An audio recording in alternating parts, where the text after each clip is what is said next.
Чоң рахмат.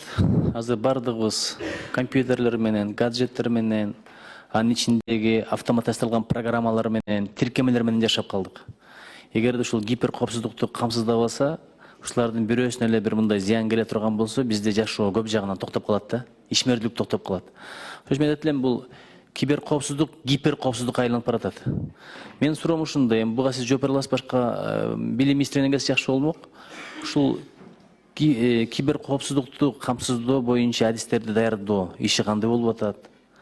Бизче баягыдай IT курстар, IT компаниялар, IT бир семинарлар ал башка маселе, бирок бул өзүнчө бир системалуу программаны, системалуу мамилени талап кыла турган маселе да. Ушул боюнча эмне айта аласыз? Эгер сизге жардам берсин, эгер билим берүү министрлигине бирөө жарым болсо.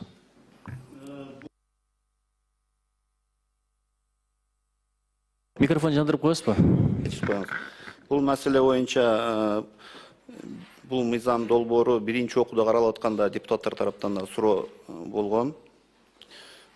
Бизде болгон билим берүү министрлигинен суроо талап менен алган маалыматка караганда бүгүнкү күнү мамлекетте 3 жогорку окуу жайы именно ушул маалыматтык коопсуздук, киберкоопсуздук камсыздоо жаатында адистер даярдайт экен.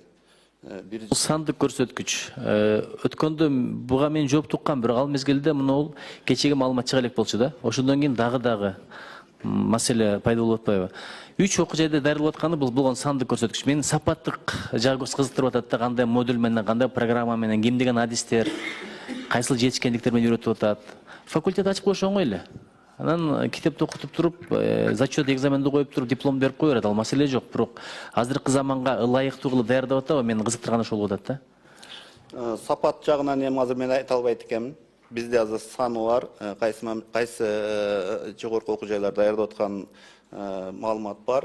Ушул эле маселени ошол депутаттардын кызыгуусун эске алуу менен биз мына санарип өнүктүрүү министрлигинин андай 5 жылда түзүлүүчү стратегиялык пландары бар. Ошол жерге ушул маселени дагы мындай бир кошуп, башка бир деңгээлде карап, шуга маани берип, көңүл бурулуусун сурап коштурдук. Президенттин өкүлү анда сизден суранат элем, ушул боюнча мага жазуу түрүндө маалымат берип койсунчу. Билим берүү министрлигиби же тиешелүү университеттерби, модулу кандай болуп атат, кайсыл окуу программанын негизинде, устаттары кимдер, программисттерди кайдан алып келип атат, чет өлкөлөр менен кандай байланыштары бар. Анткени мыкты адистер чет өлкөдөн келет, бирок ошо да коркунуч да кайсыл бир деңгээлде. Анан өткөндөгү окуялар билесиздер, мен өткөндө да айтканмын, Индия, Пакистан, компьютердик инженерия жагынан алдыга бараткан өлкөлөрдүн бири. Ошон үчүн мамиле кылганда, аларга карата бир мамилени аныктаганда муну да эске алып коюш керек. Чоң рахмат.